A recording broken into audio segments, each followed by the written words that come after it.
Does anybody see anything wrong with this picture? Well, let's see. Here we go. I believe the fender mount is slightly inside the lugs there. I believe we're in trouble. So what we're going to do is, you see that bolt right there? We're going to take that bolt loose. And there's another bolt way down in there somewhere. I don't know if I can be able to get where you can see it or not. But we're going to take this fender brace that goes from here over to there and up underneath that fender, and it has a bolt that holds the fender right out here, as you can see with one of my fender washers on it. And of course the fender also has a bolt there, bolt here, bolt there. On my fenders, and this one will have, there will be 2 bolts there and 2 bolts here. And I will show you real quickly what I'm talking about. As you can see, this one has 2 bolt holes. Actually has 3, and the other one, the third one, is for the brace that goes in here for the seat lift shock. And as you can see here, there's 2 here, so I have an inner and outer. That way the fender is very well braced. So here's the problem. At this time, the fender brace is the problem, as well as you can see, the tire and the tank have become one. And that's because, real quickly, let me grab the other tire and I'll just show you what the tire that came off of it looks like relative to the new tire. So this should give you an idea how much land speed we're going to get out of this thing. You're talking about, well, let's see here. I'll tell you what, you see that right there? That'll give us a better idea. The old Max's Garage Mahal, everyone ought to have one of these things. Max's Garage Mahal 25-foot tape measure. Aren't they lovely? Let's see. So that is, actually what has happened here is it was supposed to be 3 inches taller, and it's closer to 4.5. And that's because the center of the tire is a little rounder than this. This is very flat the way it's made, and this has a little grow to it because that tire probably could have used a 10-inch wide rim, and the rims that come on these things are 8 inches wide. So if I had a 10-inch wide rim, anybody out there wants to send me a pair of 10-inch by 10-inch rims with a 4-bolt pattern that fits the Hydro Gear wheel motors, I'll be more than happy to take them, and I'll give you credit for them and let you be involved in our world land speed record attempt.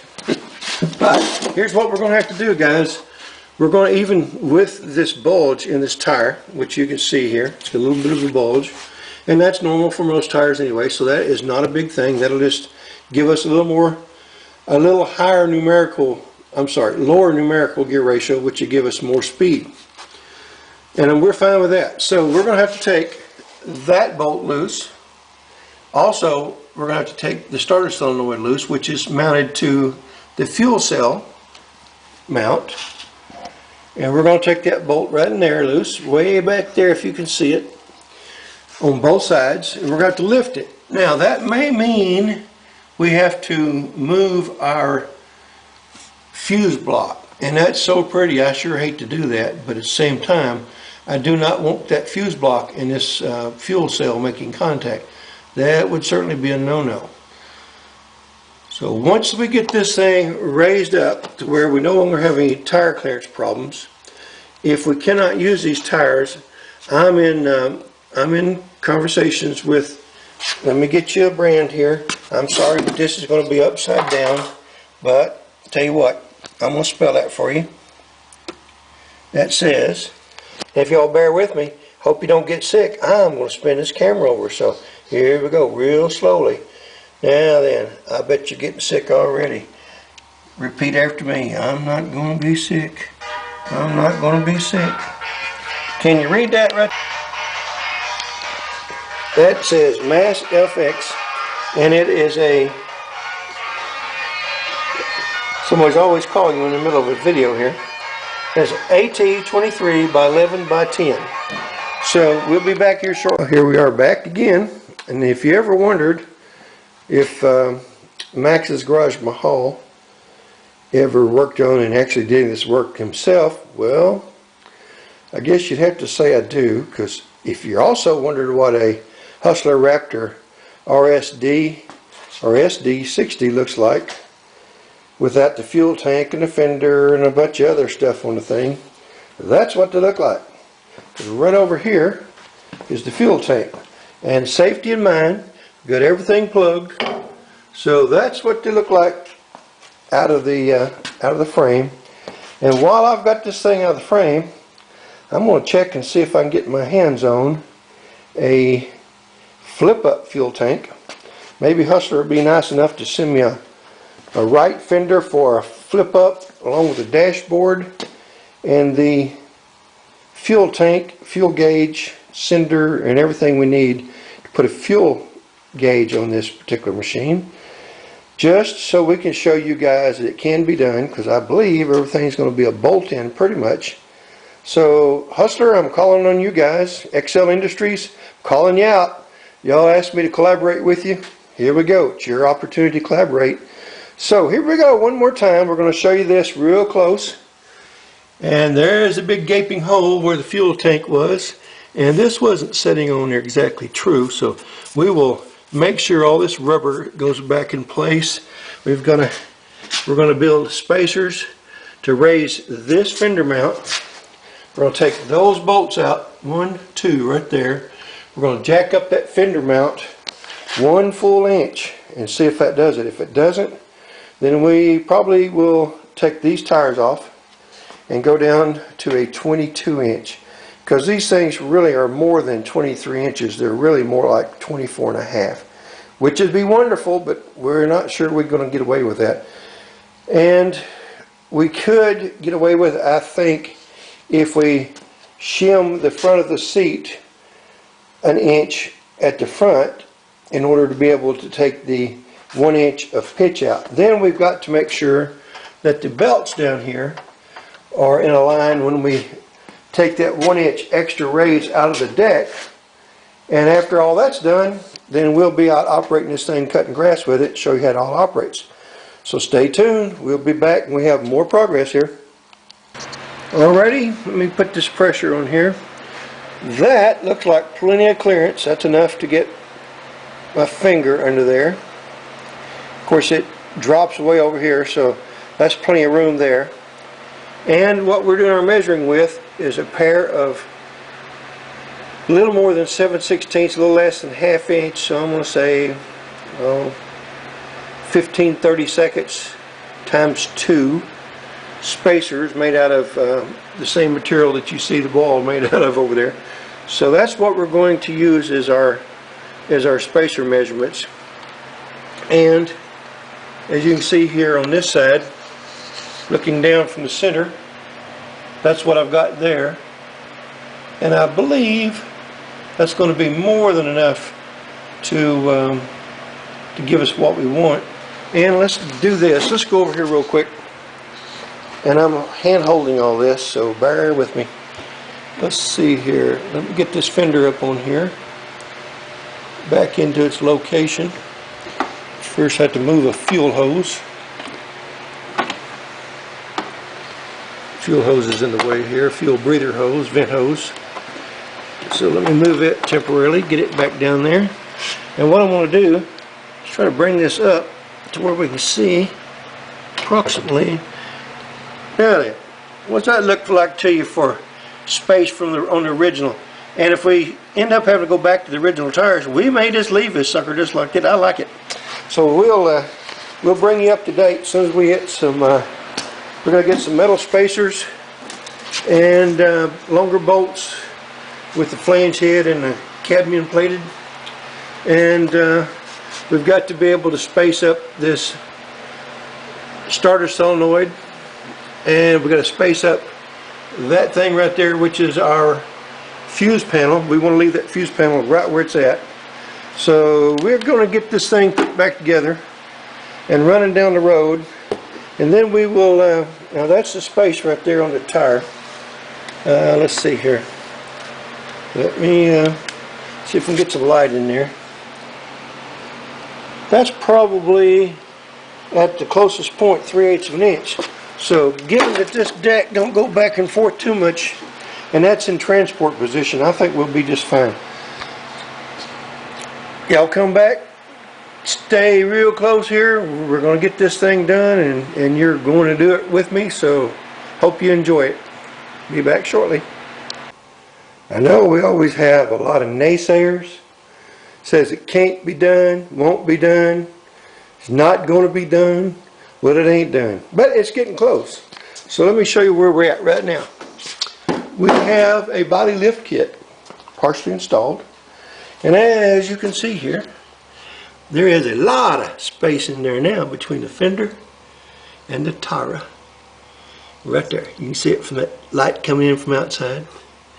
And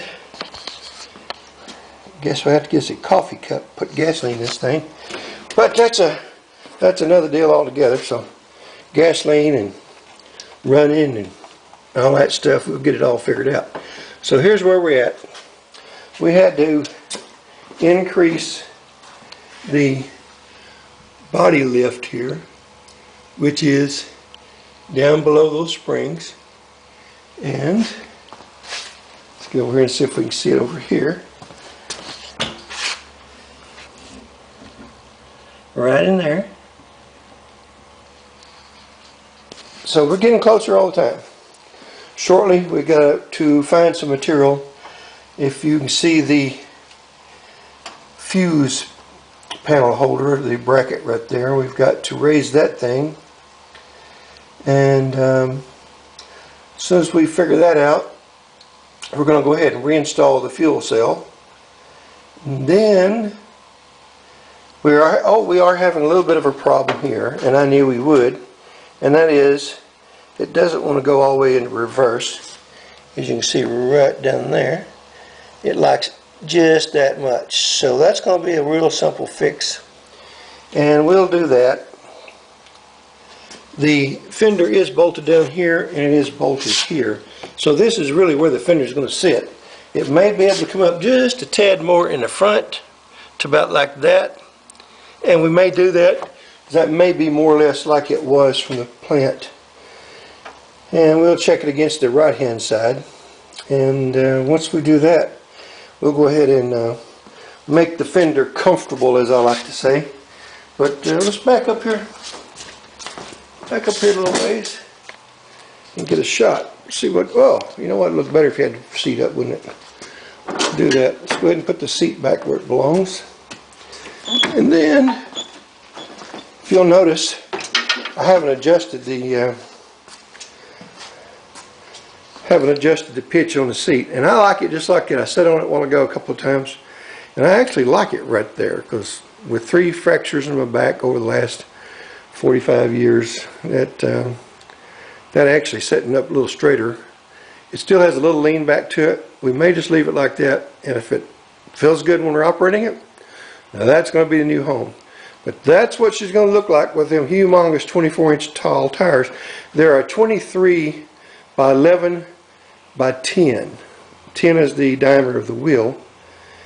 And the tires, by the time you include, and I know this is in the earlier part of the video, by the time you include that radius that sticks out in the center of the tire, this thing is right at 24.5 inches tall. So we ought to be able to get, let's see, I don't remember what the rollout was on the original. It's 20 inches, so that was like 62 inches, something like that. Pi times 20, and pi times 24.5. That's going to be somewhere in the neighborhood of around 89, 88, 89 inches. So ground speed, look out, here we come. Alright, ladies and gentlemen, this is not done. We'll be back in the next segment.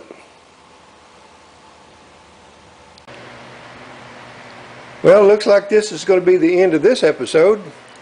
So we're going to go ahead and continue working on the old girl, get her ready to go. Both tires are mounted, and we got Fender Clearance over here.